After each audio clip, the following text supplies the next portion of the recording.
महर्षी व्यास यांनी अक्षय तृतीयेच्या दिवशी महाभारत लिहिण्यास सुरुवात केली होती. या दिवशी महाभारतातील युधिष्ठिराला अक्षय पात्र प्राप्त झाले होते. या अक्षय पात्राचे वैशिष्ट्य म्हणजे त्यातून अन्न कधीही संपत नाही. या पात्राद्वारे युधिष्ठिर आपल्या राज्यातील गरीब आणि भुकेल्या लोकांना अन्नदान करून मदत करत असे. या श्रद्धेच्या आधारावर या दिवशी केलेले दानाचे पुण्यही अक्षय मानले जाते.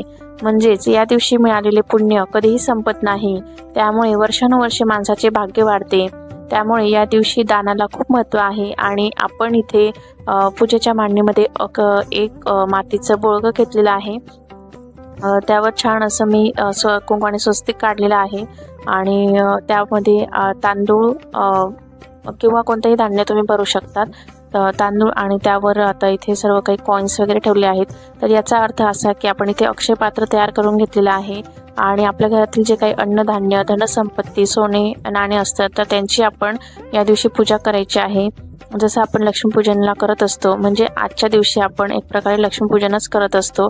तर त्यामुळे आपण अशा प्रकारे अक्षय पात्र तयार करून इथे अक्षय पात्राचीही त्यामध्ये तांदूळ, त्यावर कॉईन्स किंवा तुमच्याकडे काही सोनं असेल तर तेही त्यावर तुम्ही ठेवू शकतात आणि त्याचीही पूजा करून घ्यायची आहे.